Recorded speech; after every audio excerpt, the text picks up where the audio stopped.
Seigneur, nous bénissons, nous te bénissons ce matin. Nous reconnaissons que ta grandeur et ta puissance sont insondables. Tu es Dieu, tu es grand au-delà de tout ce que nous pouvons chanter, au-delà de tout ce que nous avons connu, au-delà de tout ce qu'on nous a raconté. Seigneur, nous croyons que tu es grand. Tu tiens l'univers dans ta main et pourtant dans ta grandeur, dans ta puissance, ta toute-puissance, tu es là au milieu de nous ce matin. Et tu fais ta demeure en nous.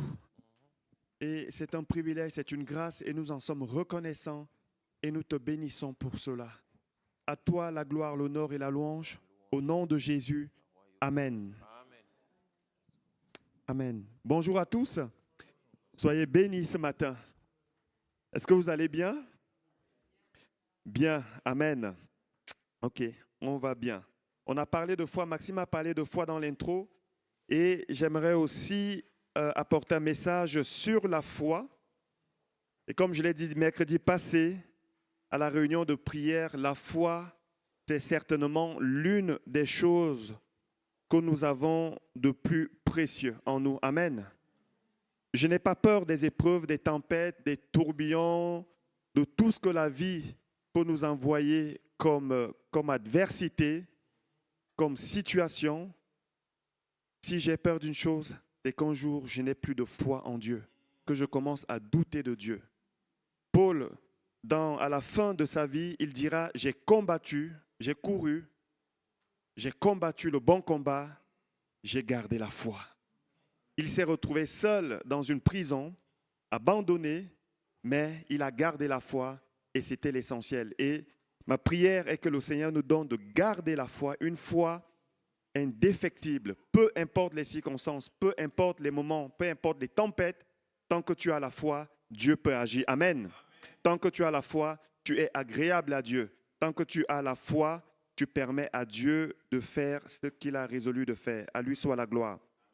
J'aimerais, juste avant de commencer, j'aimerais faire deux choses. La première, c'est prier pour la nation. Et si vous pouvez prier avec moi pour la France. Nous allons prier. S'il est vrai que nous ne devons pas trop nous mêler de la politique, en tout cas, le faire avec une certaine mesure et avec le discernement que Dieu nous donne. Mais s'il y a une chose que nous pouvons faire, c'est de prier. Amen. La Bible dit que le cœur des rois est dans la main de Dieu comme un ruisseau. Et c'est lui qui le conduit comme il veut. Lorsque le peuple de Dieu prie, Dieu agit. Amen. Et nous allons prier pour que la paix règne sur la France aujourd'hui et que tout soit conduit selon la volonté de celui qui est au-dessus de toute autorité, c'est-à-dire Jésus. Élevons notre voix.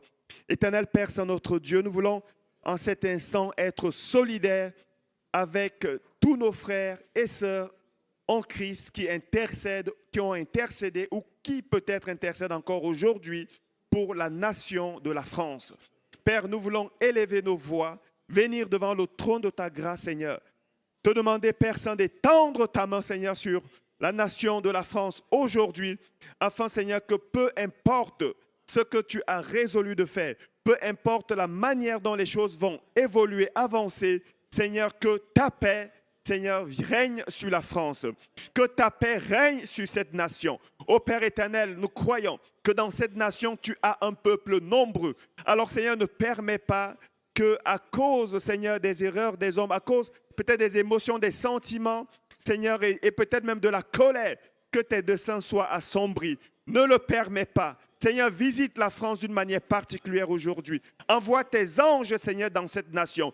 Et permets, Seigneur, que le cœur des autorités soit dans ta main comme un ruisseau, afin que tu les conduises comme tu le désires. Nous bénissons cette nation au nom de Jésus. Amen. Amen. Amen. Deuxième chose que j'aimerais faire, et j'aimerais adresser une salutation fraternelle à Corinne Motet, qui, pas semble-t-il, puisqu'elle me l'a confirmé depuis 2 ans, nous suit sur Internet, sur YouTube. Une femme qui m'a appelé vendredi, dans un moment où voilà, je priais et parfois on a besoin comme ça de soutien, des ahons, des ours. Et là, je reçois un coup de fil et je rappelle après. Et j'entends une voix, une personne, une femme qui est à l'Aisin, qui me dit, Pasteur Thomas, je vous suis depuis 2 ans. En fait, elle connaît ma vie, tout ce que j'ai traversé. Elle connaît l'histoire de l'Église. Et en me parlant au téléphone, c'était tellement encourageant. Elle m'a dit, je suis tellement émue que j'avais peur de parler trop. Et à la fin, elle a prié. Waouh! Elle a prié pour nous. Elle a prié pour moi, pour ma famille, pour l'Église. Je me suis dit, mais Seigneur, oui, Dieu Tout-Puissant, comme tu es grand. Et on finit. Et derrière, il y a un courriel que je reçois qui m'a aussi beaucoup encouragé. J'aimerais aussi encourager l'Église avec cela. Je vais le lire. Il dit, merci de tout cœur pour vos cultes que je suis avec joie régulièrement sur Internet depuis 2 ans environ. Comme j'ai dit à Thomas au téléphone ces jours, je suis très reconnaissant de votre amour pour Dieu, de votre maturité de foi, de tout ce que j'apprends du Seigneur à travers vous et de votre engagement si zélé pour les quartiers de mon enfance. J'aimerais vous connaître de près, prier avec vous, car je me sens très proche de vous. Peut-être éventuelle occasion, entre parenthèses, très espérée, mais compliquée à cause de ma santé, à Genève ou à Lausanne.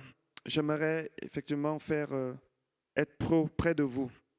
En attendant, voilà, cette partie-là, elle concerne plutôt Nadia, qui est la trésorière de l'Église, mais à la fin, elle dit « Dieu est si bon, puissant et fidèle. Il est amour, alpha et oméga. Soyez abondamment bénis et encouragés en lui, protégés par le sang précieux de Christ. » Amen. Alors, merci à Corinne Motet. Merci beaucoup à Mario Maltais également, qui nous suit depuis le Canada. Merci à tous ceux qui nous regardent sur la chaîne YouTube. Nous sommes vraiment reconnaissants quand nous avons comme ça des retours de personnes qui sont bénies. S'il y a juste une seule personne qui est touchée et bénie à travers ce que nous faisons, que toute la gloire revienne à Dieu, mais nous en sommes reconnaissants et nous nous réjouissons pour ça. Amen. Je vais prier pour la prédication. Éternel Père, Saint notre Dieu, merci parce que tu es Dieu de toute la terre. Tu règnes de toute éternité. Tu es celui qui était, qui est et qui revient. Merci pour ta fidélité, merci pour ton amour. Merci pour ton engagement envers l'Église, envers chacun de nous, envers chacune de nos vies. Merci Seigneur pour ta persévérance. Tu ne te fatigues pas, tu ne te lasses pas de faire du bien, d'être là avec nous, de nous encourager, de nous conduire à entrer dans tes œuvres, dans tes voies, dans tes projets qui sont des projets pour notre bonheur et non pour notre malheur, afin que nous ayons un avenir et de l'espérance. Merci pour ta parole que nous allons apporter ce matin. Qu'elle ne retourne pas à toi sans effet. Qu'elle trouve en nous des cœurs fertiles, des cœurs bien disposés. Seigneur, je me place maintenant sous ton autorité. Saint-Esprit, agis à travers ton serviteur selon ta volonté et selon tout ce que tu as résolu de faire. Il est dit, Jésus, que lorsque tu marchais, lorsque tu passais quelque part, une force et une puissance sortaient de toi et qui guérissaient tous ceux qui étaient malades. Qu'une force sorte de cette parole et guérisse, car il est dit, tu envoies ta parole et elle guérit. Qu'une force sorte de cette parole pour relever, pour encourager, pour fortifier, pour affermir, et peut-être même, Seigneur, aussi, pour nous enseigner et peut-être pour corriger. Nous nous disposons à recevoir ta parole, Seigneur, comme tu désires qu'elle vienne, et nous te donnons toute la gloire au nom de Jésus. Amen. Amen. Le thème de ma prédication est sur la foi. Le titre du message est « Passons vers l'autre bord ». Passons vers l'autre bord. Vers l'autre bord. Pourquoi l'autre bord? Parce que je crois que l'autre bord ici, dans ce que nous allons voir ce matin, peut vouloir signifier une nouvelle étape, une nouvelle dimension, une percée, quelque chose de nouveau dans laquelle Dieu veut nous faire entrer. Je crois, mes amis, que la vie chrétienne, même si la persécution fait partie du lot du chrétien, vous savez, le package du chrétien, on ne peut pas prendre juste la grâce, la gloire, la bénédiction, la prospérité, la paix, la joie et laisser la persécution à côté. Ce n'est pas possible. Ce n'est pas biblique. Tous ceux qui veulent vivre pieusement seront persécutés. Et je crois que c'est important de s'armer de courage et de se dire qu'à tout moment, ça peut arriver. Jésus l'a dit, Jésus l'a vécu, les disciples l'ont vécu, les apôtres l'ont vécu, et si nous faisons partie des disciples de Christ, il est possible que nous passions par là où le Maître est passé. Mais la bonne nouvelle, c'est que nous allons aussi arriver là où il est arrivé, ça veut dire la gloire. Amen. Mais je pense que malgré tout, la vie chrétienne n'est pas une vie où nous sommes condamnés à vivre H24 dans la tristesse, dans la désolation, la crainte, la peur. Enfin, je crois que la vie chrétienne est une vie de passion. Amen. Lorsque nous sommes là, nous sommes rassemblés. Si nous louons le Seigneur, nous sentons sa présence. Alléluia, gloire à Dieu. Lorsque nous allons évangéliser, nous voyons une personne, une âme qui est arrachée des ténèbres pour entrer dans le royaume de Dieu. C'est une vie de passion. Ça nous fait plaisir. Amen. La vie chrétienne n'est pas là simplement pour que nous soyons là à tourner en rond, à nous plaindre encore et encore. Il n'y a que sur moi que ça tombe. Pourquoi? Non. Ça, ce n'est pas la vie chrétienne. Elle est faite de vallées, bien sûr, mais elle est faite aussi de hauteur. Amen. Et je crois que dans cette église, à un moment donné, Dieu va nous faire entrer dans sa gloire. Alléluia. Ce sont les promesses de Dieu. Je ne les invente pas, je les ai reçues aussi bien que j'avais reçu que je serai pasteur. Si une partie s'est accomplie, l'autre va également s'accomplir. Car Dieu est celui qui dit et il accomplira. Amen. À nous de garder la foi. Une vie où Dieu veut nous faire entrer dans des choses nouvelles. Et je ne sais pas si vous avez constaté, lorsqu'on lit toute la parole de Dieu, lorsqu'on considère les choses étape par étape, on commence à comprendre que Dieu n'est pas un Dieu qui aime que les choses soient trop statiques. Ça ne bouge pas. Les choses sont sclérosées. C'est là, il n'y a pas de percée. Ça, ce n'est pas notre Dieu. Il est celui qui aime bien nous amener de gloire en gloire. Bien sûr, on parle ici de transformation, mais aussi d'étape en étape pour nous faire découvrir de nouvelles choses. Lorsque Jésus accueille Nathanaël, Nathanaël, lui, il dit à Nathanaël, « Je t'ai vu sur le figuier. » Nathanaël, il est impressionné. Il dit, « C'est encore quelle version d'homme de Dieu, ça? Tu m'as vu comment? » Oui, je t'ai vu à distance avec les yeux du Saint-Esprit. Je t'ai vu à distance, tu étais sous le figuier. Et il est impressionné. Jésus lui dit, attends. Tu verras encore des choses plus grandes que celles-là. Amen. Et c'est ce qui est arrivé. Nathanaël, qui marchait avec Jésus, a vu les résurrections. Il a vu des aveugles voir. Il a vu des lépreux être guéris. Il a vu des choses grandes. C'est Jésus, mes amis, est le même aujourd'hui. Et il dira que celui qui croit en lui fera les mêmes choses que lui. Il fera encore de plus grandes. Ça veut dire que Dieu ne s'arrête pas de faire plus. Amen. Il ne s'arrête pas de nous faire découvrir de nouvelles choses. Passons vers l'autre bord. Lorsque le titre de ce message fait écho aux traversées de cours d'eau que Dieu a fait faire à son peuple, à ses enfants, j'ai considéré 3 étapes dans la Bible où Dieu va faire passer son peuple d'un lieu à un autre, en les faisant traverser un cours d'eau. Et à chaque étape, à chaque fois, c'était pour leur faire découvrir quelque chose de nouveau et certainement pour eux, quelque chose d'impressionnant. Le premier exemple que je vais prendre, c'est celui de Moïse lorsque Dieu les amène vers la mer Rouge.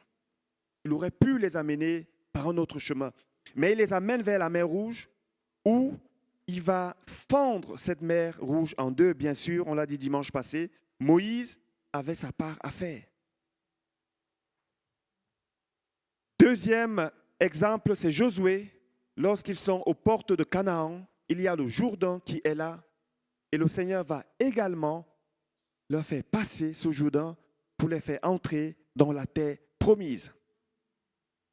Troisième exemple, celui sur lequel nous allons nous arrêter ce matin, c'est lorsque Jésus demande à ses disciples de passer vers l'autre bord. Amen. C'est dans Marc 4, les versets 35 à 41. 3 exemples où nous voyons qu'à chaque fois, il y a non seulement une traversée vers l'autre bord, mais il y a également quelque chose de beau, quelque chose d'impressionnant, quelque chose de nouveau. Mais avant cela, il y a aussi de l'adversité. Il y a de l'opposition. Et avec Moïse, c'était Pharaon et son élite. Aujourd'hui, on lit ces choses-là, mais ça devait être très, très, très impressionnant. Pharaon qui vient avec son élite pour peut-être les tuer en disant « Ok, c'est bon, cette humiliation a assez duré. » Je ne sais pas ce qu'il voulait faire, soit les récupérer, les ramener en Égypte, soit carrément les tuer. Et Dieu va s'opposer. Et Moïse dira, je le rappelle aujourd'hui, ce que j'ai dit dimanche passé, il dira au peuple, l'Éternel combattra pour vous et vous gardez le silence. Dieu combattra pour vous. Gardez le silence. Avec Josué, l'opposition était certainement des géants et une grande muraille qui entourait Jéricho, qui était infranchissable. Humainement parlant, on ne pouvait pas la détruire. En tout cas, le peuple ne pouvait pas détruire cette muraille. Une forte opposition. Mais quand bien même il y aurait une opposition, quand bien même il y aurait une adversité, quand bien même les choses semblent être bloquées, quand Dieu dit allons-y, il te fera entrer et s'il y a des murailles, il les fera tomber au nom de Jésus. Amen. Avec Jésus, l'opposition, c'était, nous allons le voir tout à l'heure, la tempête. J'aimerais qu'on aille dans Marc chapitre 4, versets 35 à 41.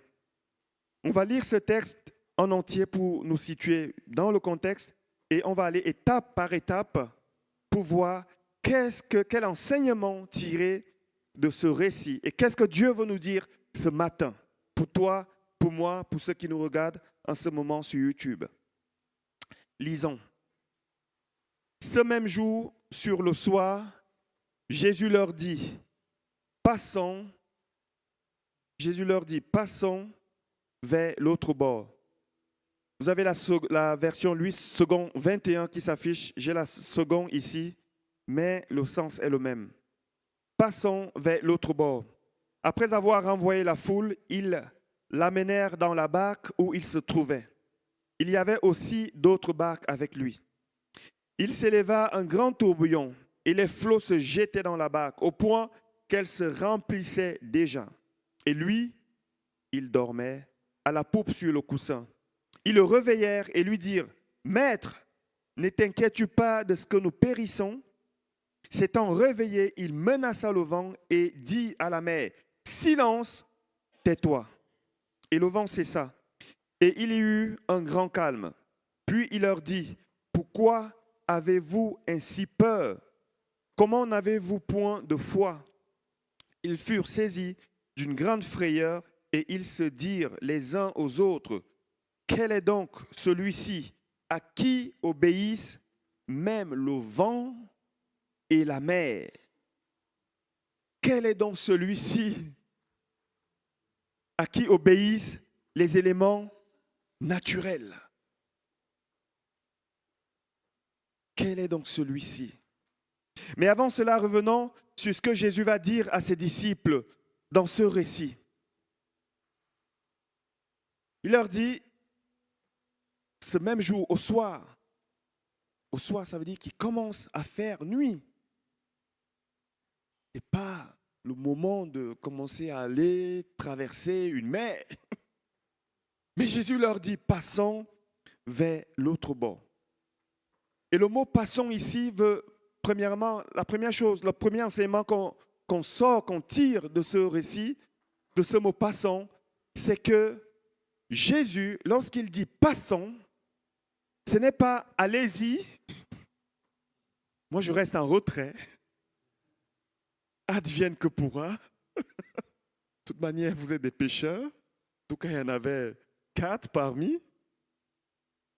Non, il leur dit, passons. Ça veut simplement dire qu'il sera avec eux. Amen. Jésus ne t'envoie pas quelque part sans s'engager lui-même avec toi. L'assurance que j'ai dans le ministère, c'est que c'est lui qui a appelé. Et celui qui a appelé, il est aussi avec toi. Lorsque les coups viennent, il les amortit. Amen. Et j'espère que vous aussi, vous avez cette assurance que lorsque Jésus vous a appelé à faire quelque chose, il est avec vous. Amen. Mais la deuxième chose que nous recevons de cet enseignement, c'est lorsque Jésus dit « passons », ça veut dire que l'info, l'ordre de mission de marche vient non pas des disciples, mais de lui. Amen.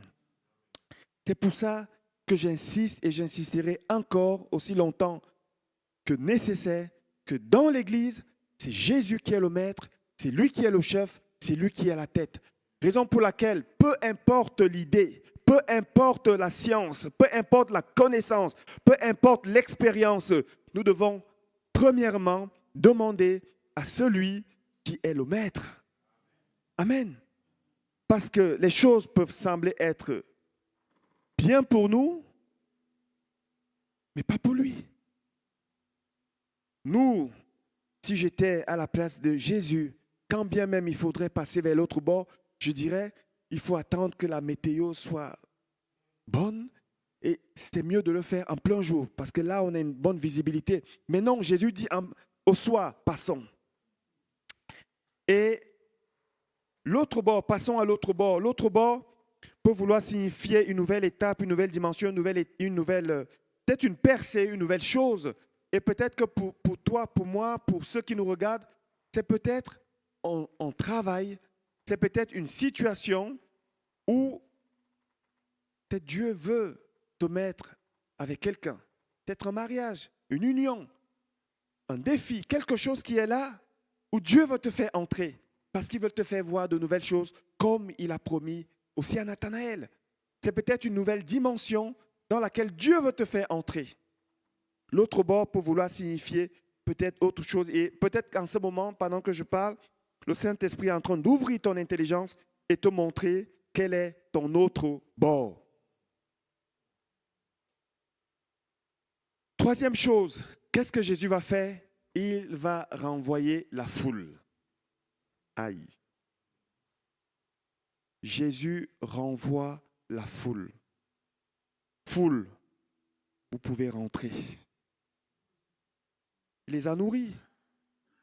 Il y a eu la multiplication de pain, de poissons. Mais là, il renvoie la foule.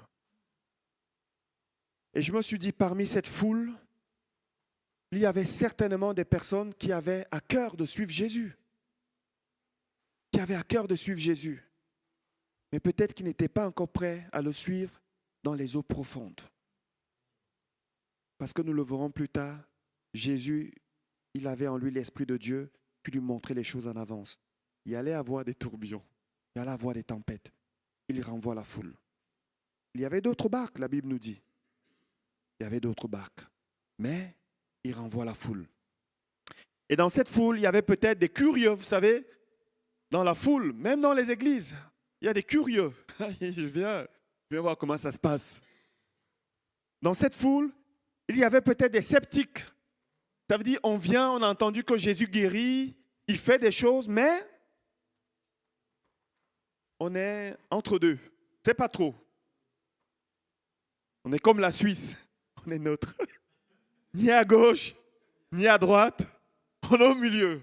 On attend de voir la fin avant de nous décider. Et aujourd'hui, combien de personnes dans l'Église sont sceptiques? On entend parler de foi, on entend parler de promesses de Dieu, on se mobilise dans la prière. Je ne suis ni à gauche ni à droite, j'attends de voir la fin avant de me décider. Mes amis, c'est soit on est avec lui, c'est soit on n'est pas avec lui. Amen.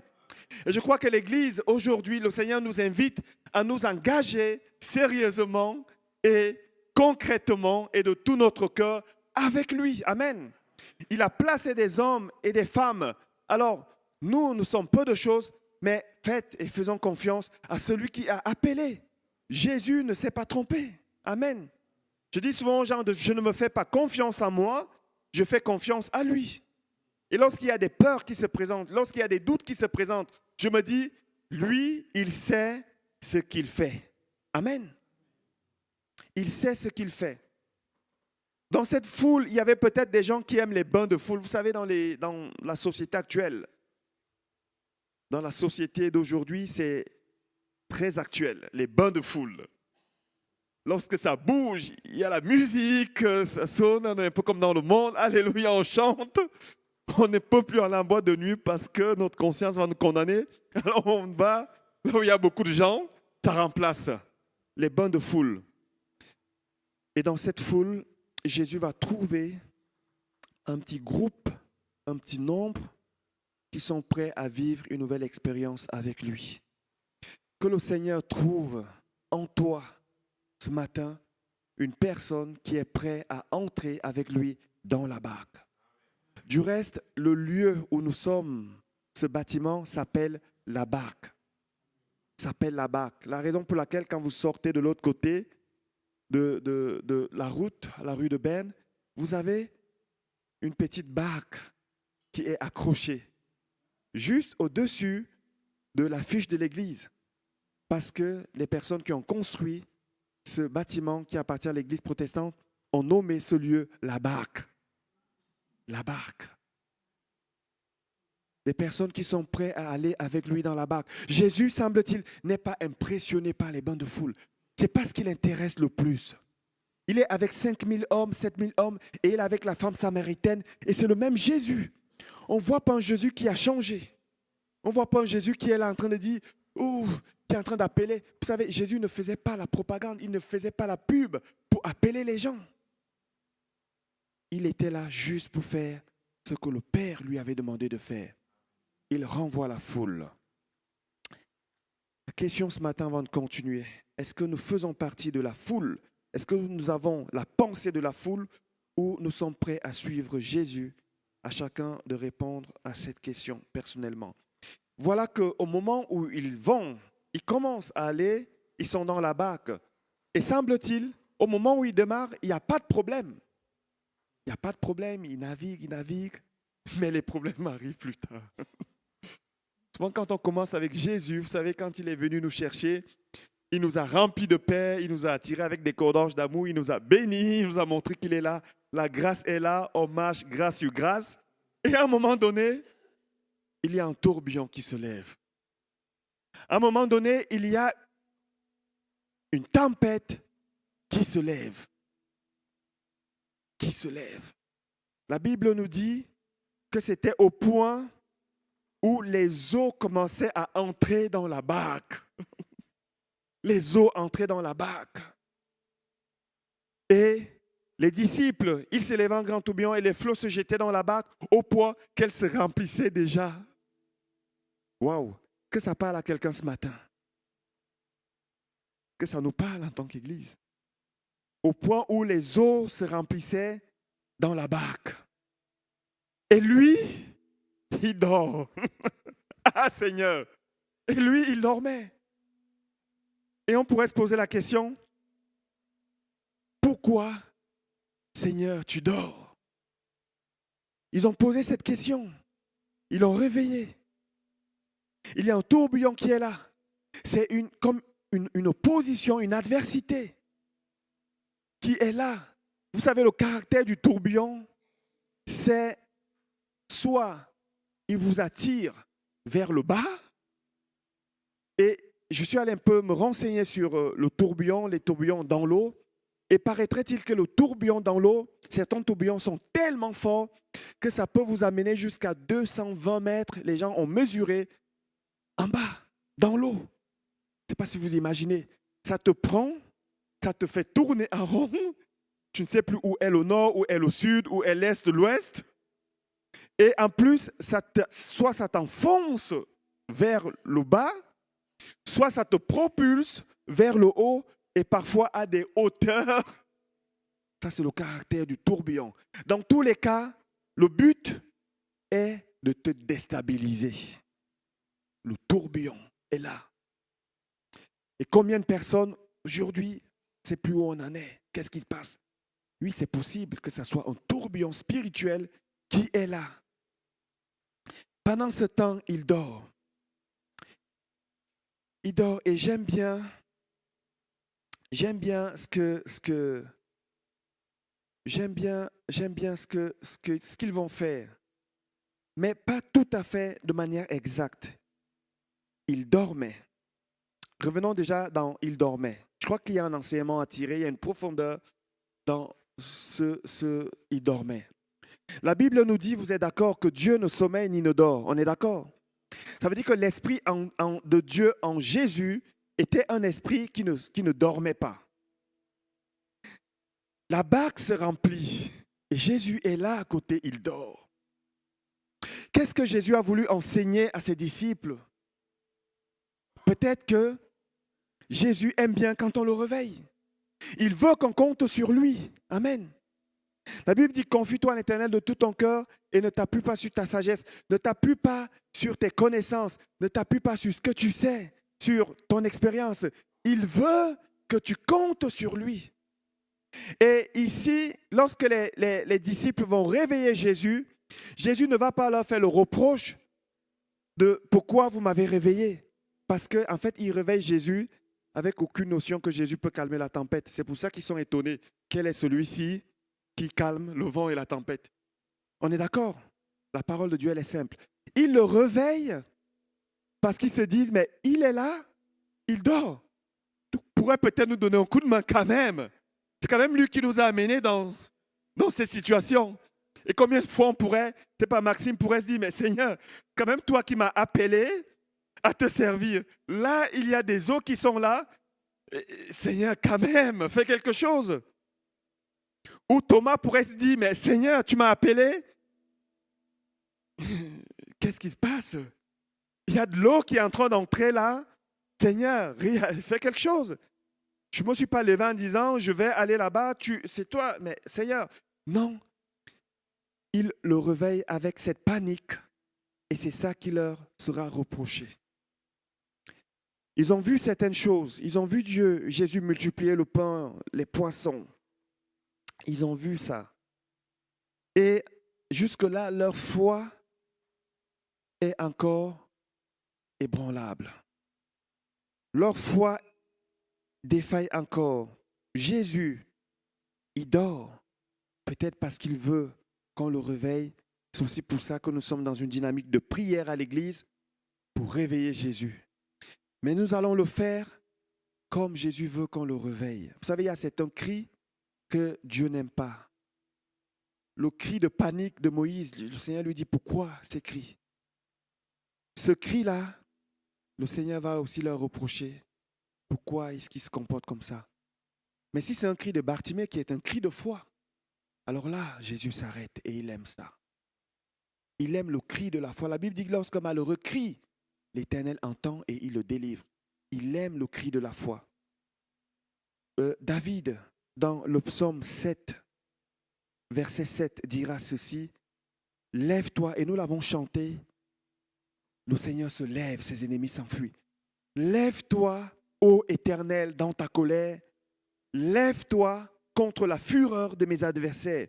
Réveille-toi pour me secourir, ordonne en jugement. Réveille-toi, Seigneur. » Amen.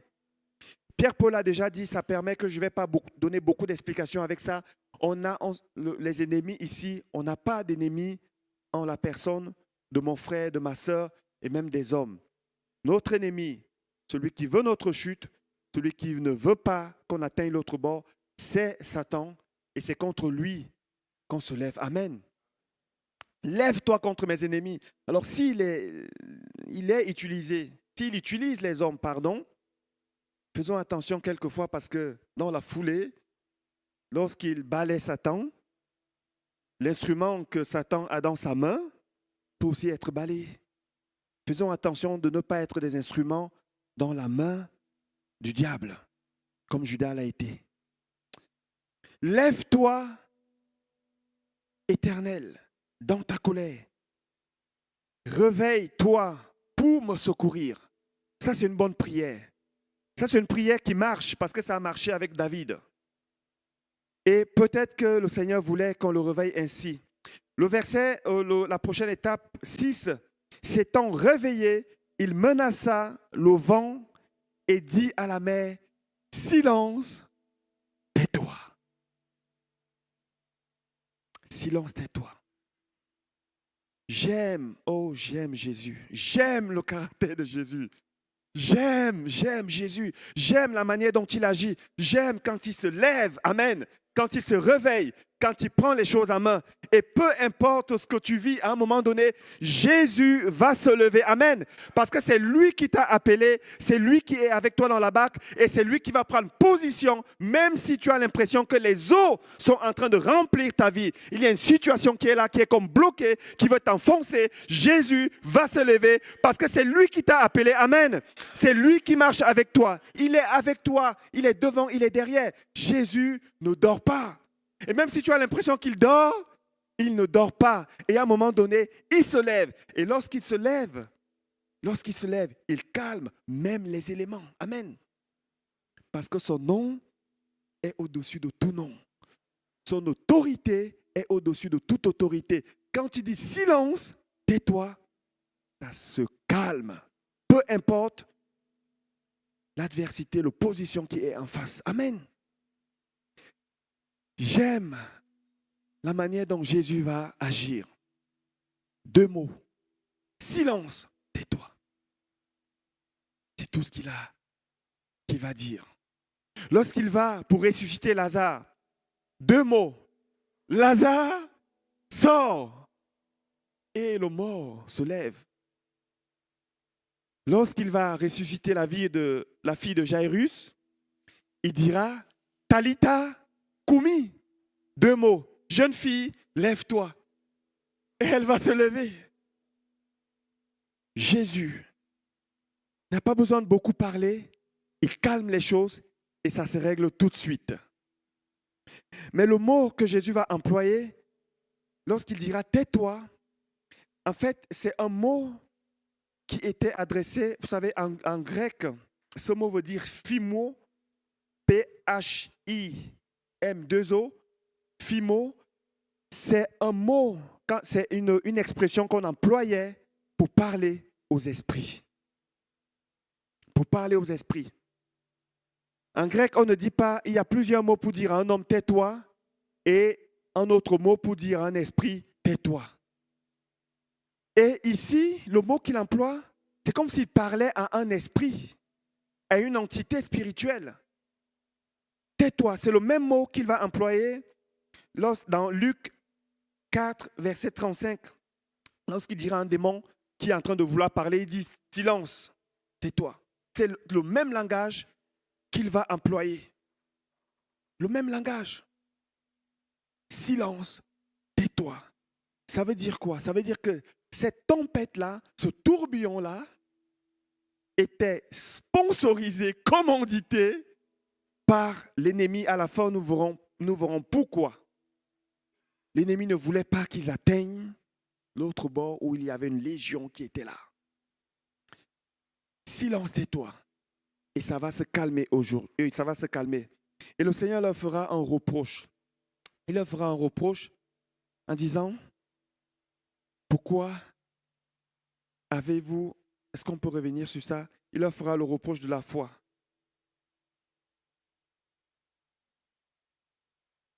Puis il leur dit, pourquoi avez-vous ainsi peur? Pourquoi as-tu peur? Vous savez, Jésus pourrait nous dire ça aujourd'hui. Pourquoi as-tu peur? Pourquoi es-tu inquiet? Pourquoi es-tu dans le doute? Pourquoi as-tu peur?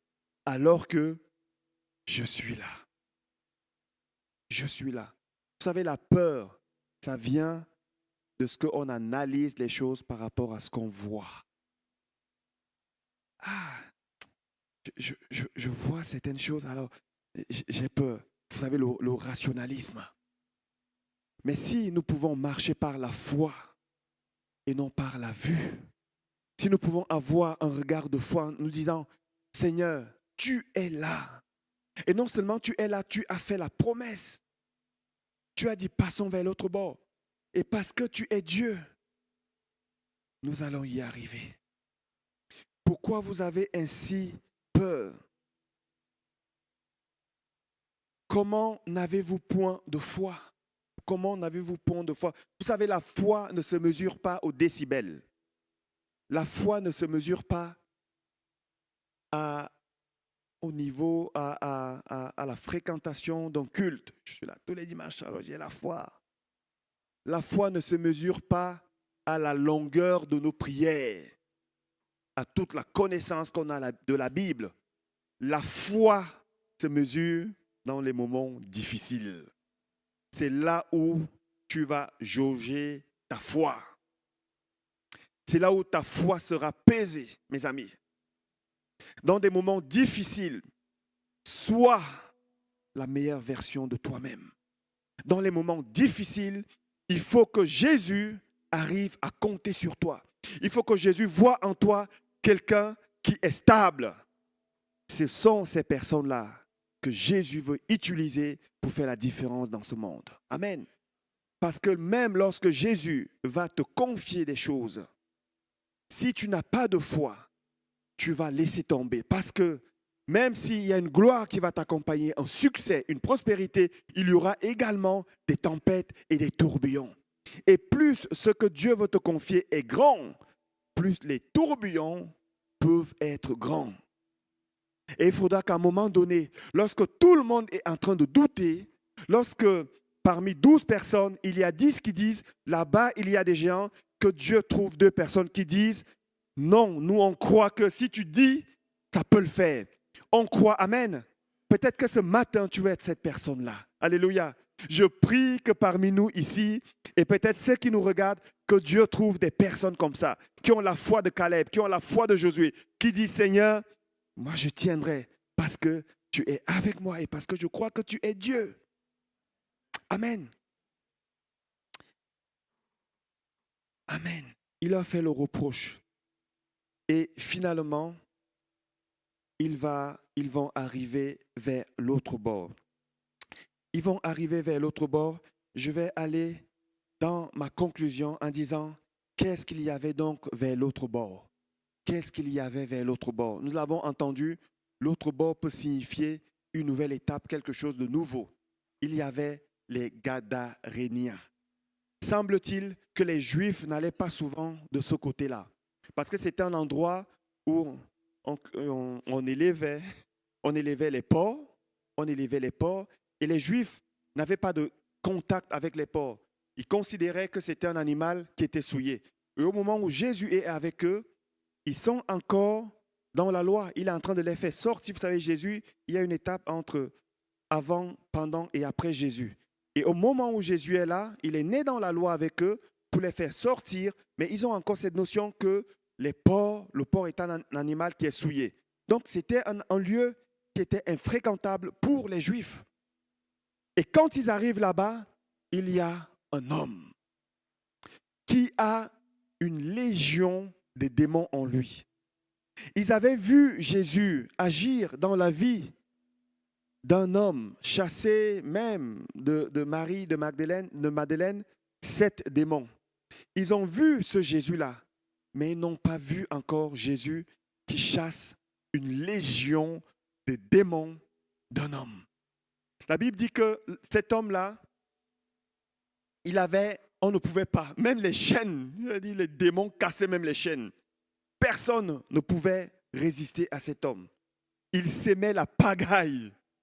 Il dormait dans les cimetières, il s'aimait du trouble, et Dieu qui voit ça, envoie son Fils, et avec lui, des personnes qui vont l'accompagner pour voir et pour être témoins de ce qu'il est en train de faire.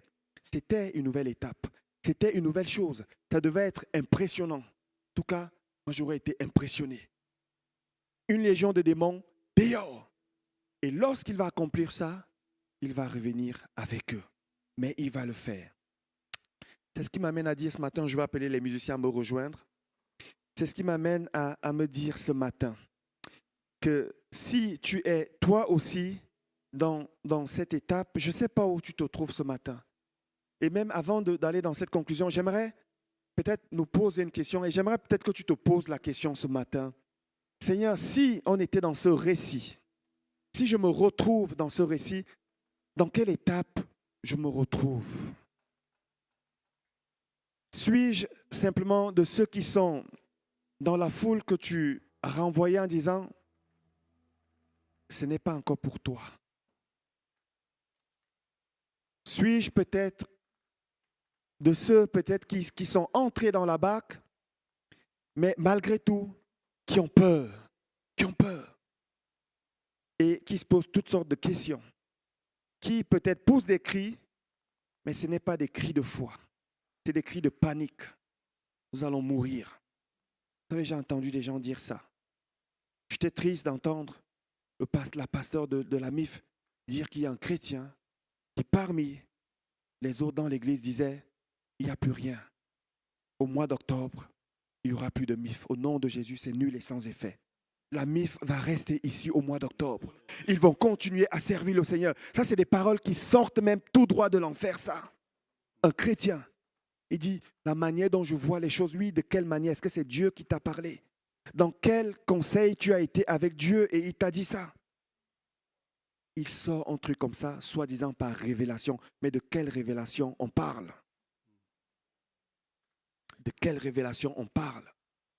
Ils disent des choses, ils sont là, mais ils alimentent. Ils alimentent, ils alimentent, ils alimentent, ils alimentent. Est-ce qu'on fait partie de ces personnes-là? Ou alors peut-être on fait partie des personnes qui, vous savez, il y a des gens, ils essayent, ils trouvent qu'il y a des tourbillons, des tempêtes, ils disent non, non, non, on revient sur le bord d'où on est parti. Je ne sais pas à quelle étape tu te trouves et ici, ce message n'est pas un message pour mettre un poids de culpabilité. Je crois que si vous êtes encore là aujourd'hui, me semble-t-il, vous êtes encore dans la barque. Vous êtes dans la barque. Ma prière ce matin est que les personnes qui sont là, qu'elles soient encouragées parce qu'elles sont dans la barque.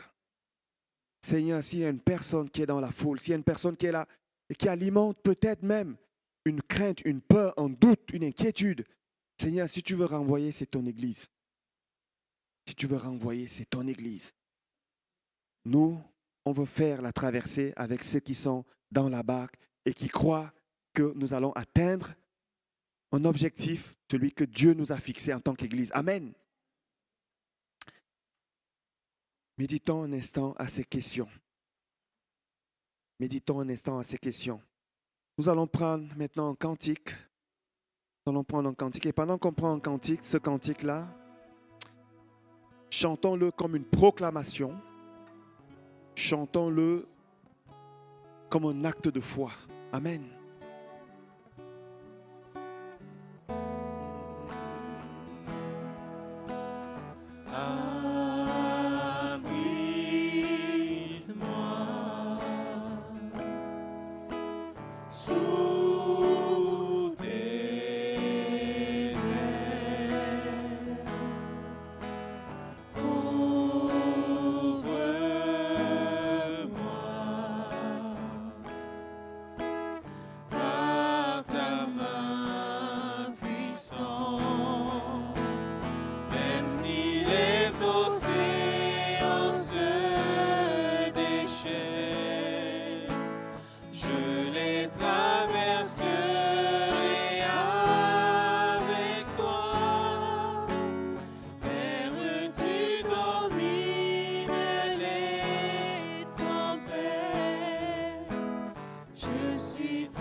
Calme, puissant.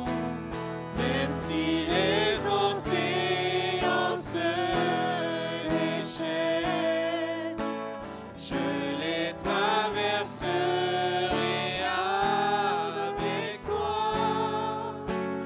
Père, tu domines les tempêtes. Je suis tranquille car tu es là. Je suis tranquille car tu es là. Même si les océans se déchaînent, je les traverserai avec toi. Père, tu domines les tempêtes. Je suis tranquille car tu es là. Je suis tranquille car tu es là. Oui Seigneur, ta présence nous rassure, ta présence est notre sécurité.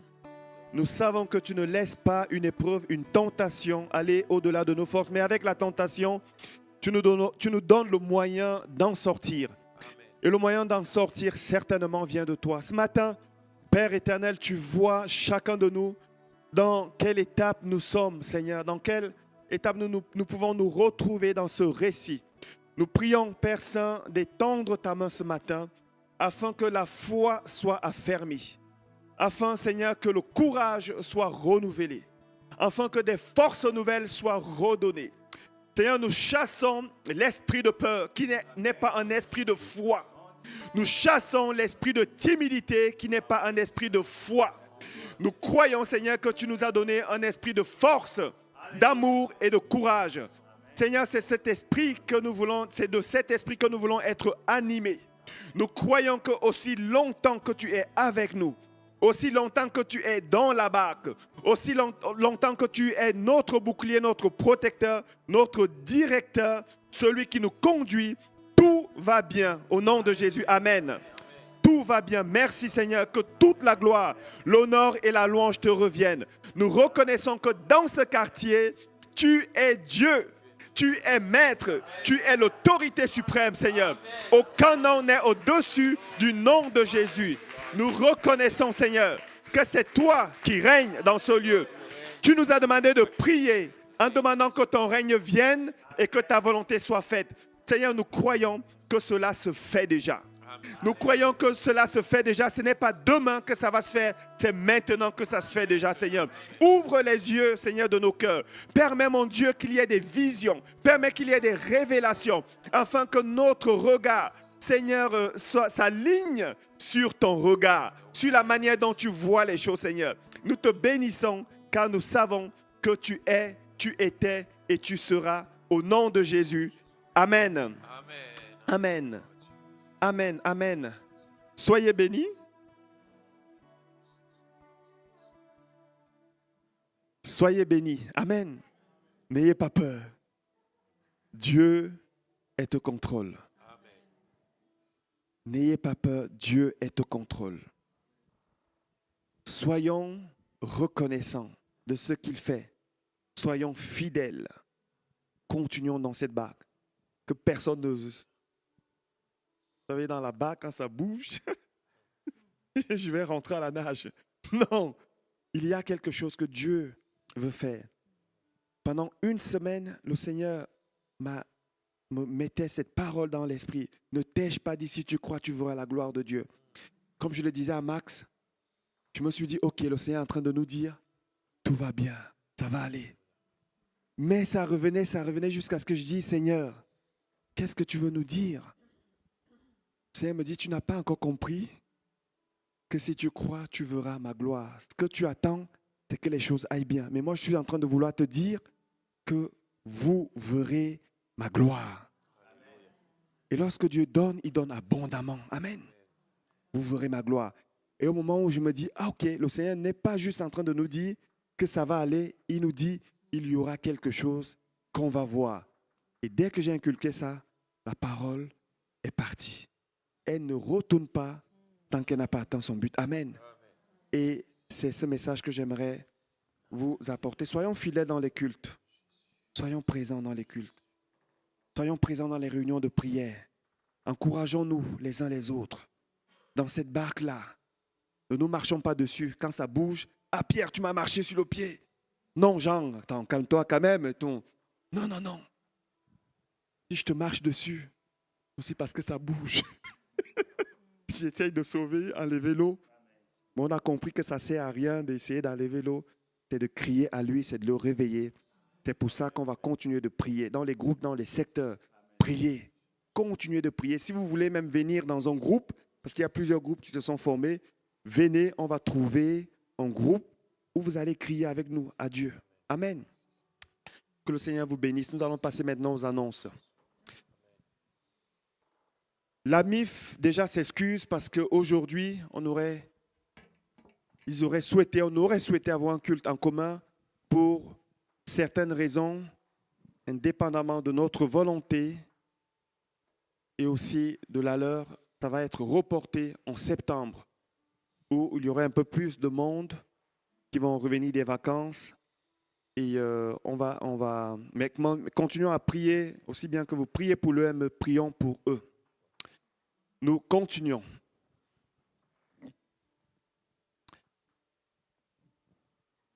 C'est la seule annonce. Alors, partage biblique. Partage biblique tous les samedis. Alors là aussi, nous vous encourageons le samedi à venir au partage biblique. Partage biblique, venez. Nous allons étudier la parole de Dieu. Prenez un petit peu de temps pour ça. Si vous avez du temps un samedi, venez, étudions la parole. Et si vous avez déjà tout compris de la parole, venez nous enseigner, nous avons besoin. Donc venez, on va partager, on va échanger sur certains sujets. Si vous avez des questions, venez, on va essayer d'y répondre. Si la Bible nous donne déjà des éléments de réponse ou si le Saint-Esprit nous a éclairés, sinon il faudra attendre d'être au ciel pour que Dieu lui-même nous réponde. Mais venez quand même. On continue? Voilà. Jean-Michel n'est pas là ce matin. Est-ce que 2 personnes peuvent recueillir l'offrande, s'il vous plaît? Nous tenons à remercier là aussi tous ceux qui donnent. Continuons d'être fidèles dans les donations. Donnons, c'est pour l'œuvre du Seigneur. Amen. Donnons avec joie. Donnons pour permettre à son royaume d'avancer. Merci à tous ceux qui ont à cœur de donner aussi à travers Internet. Que le Seigneur bénisse votre offrande, votre adoration, parce que l'offrande, c'est aussi une forme d'adoration. Que le Seigneur multiplie vos greniers, que le Seigneur donne à ceux qui ne peuvent pas donner, afin qu'ils puissent contribuer. Nous allons mettre en place avec Nadia, la trésorière, un code QR, pour que ceux qui sont à distance, ils aient aussi la possibilité de bénir la maison de Dieu. Merci Seigneur pour ces offrandes que nous te présentons. Seigneur, qu'ils soient multipliés et que nous puissions, Seigneur, avec ces offrandes, continuer de gérer tout ce qu'il y a à gérer au sein de l'Église. Merci Père de nous donner aussi, d'être conscients que de la même manière que nous t'apportons notre adoration, tu aimes quand nous t'apportons aussi l'offrande pour l'avancement de ton royaume. Car tout ce que nous recevons, nous le recevons de toi. Et nous voulons, Seigneur, te bénir aussi avec notre revenu. Au nom de Jésus. Amen. Je vais appeler Michel et Karine qui nous a rejoints. Je vais passer la parole à Michel et à Karine qui ont une annonce à nous faire. Le mois d'août, j'annonce déjà, c'est un mois de bénédiction. Un mois de bénédiction. Donc on a 3 mariages, alors les personnes, c'est aux personnes de dire. Et il y a même un autre en 4e, mais...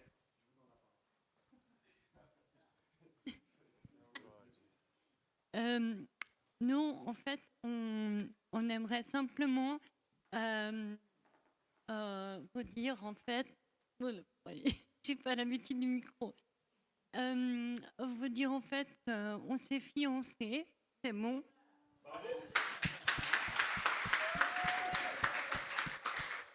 Et qu'on va se marier. Alors, on a déposé les papiers, on n'a pas de date, mais normalement, ça doit se faire au mois d'août aussi. Et pour le mariage religieux, on veut le faire avec Thomas. Donc, ça se fera ici. Et en septembre, normalement, il aura plus de temps, peut-être. Et il y a d'autres mariages. Et voilà, et on voulait vous faire... on voulait vous partager notre joie et vous dire que... on vous dira la... Gloire à Dieu!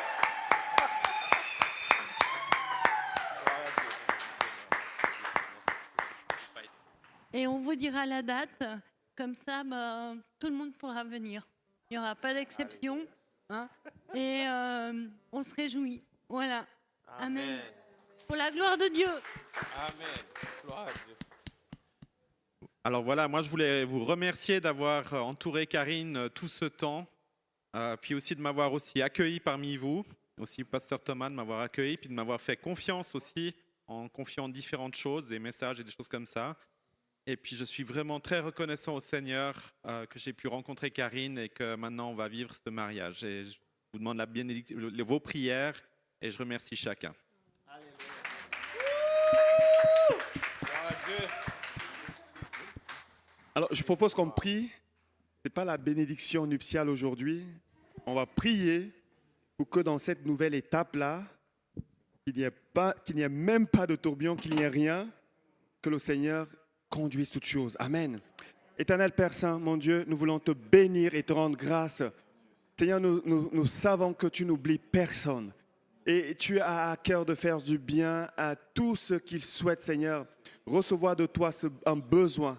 Seigneur, merci parce que tu as permis que cela, Seigneur, s'accomplisse. Merci, Père éternel, parce que tu es avec eux. Nous prions, Seigneur, qu'il n'y ait pas de tempête, de tourbillon, d'éléments, Seigneur, d'opposition à ta volonté, au nom puissant de Jésus. Ô Père éternel, conduis toutes choses, donne-leur tout ce dont ils ont besoin, Seigneur, financièrement, matériellement, en termes d'énergie, de temps et de tout ce dont ils ont besoin, Seigneur. Garde-les, protège-les et surtout, Seigneur, remplis-les de ta paix. J'ai cette parole au Seigneur, veut vous donner sa paix. Il vous dit, soyez en paix. Au-delà des finances, au-delà du matériel, au-delà de tout, le Seigneur vous dit maintenant, soyez en paix. Soyez en paix. Gardez ma paix. Il veut vous donner cela maintenant.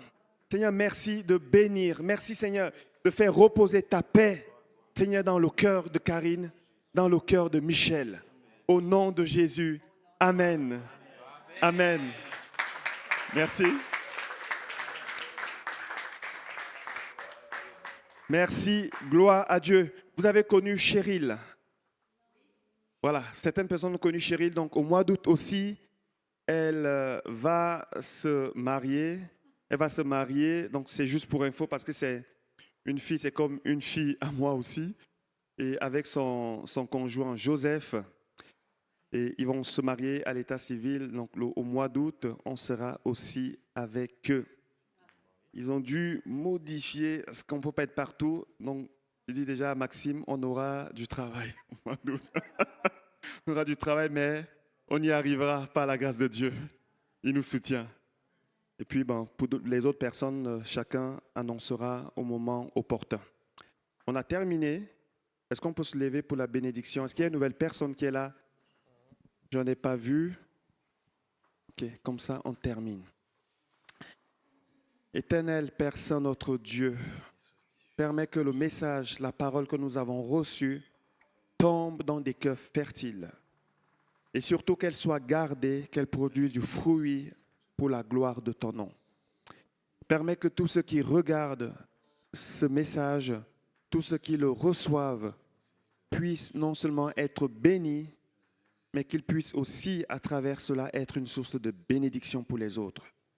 Seigneur, permets que ta parole soit répandue, qu'il n'y ait aucun blocage, qu'il n'y ait aucune opposition à ta parole et qu'elle ne retourne pas à toi sans effet. Bénis mes frères, renouvelle-les, remplis-les, Seigneur, de ta paix, de ta joie.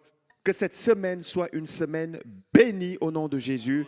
Que le Seigneur vous remplisse de sa joie, qu'il renouvelle en vous sa paix, qu'il vous fortifie dans votre foi, qu'il vous donne de voir les éléments avec son regard et les yeux de la foi, qu'il vous fasse atteindre tous les objectifs qu'il veut que vous atteigniez dans cette semaine et qu'il soit lui-même avec vous, qu'il vous bénisse au nom de Jésus pour que vous soyez en retour source de bénédiction pour les autres.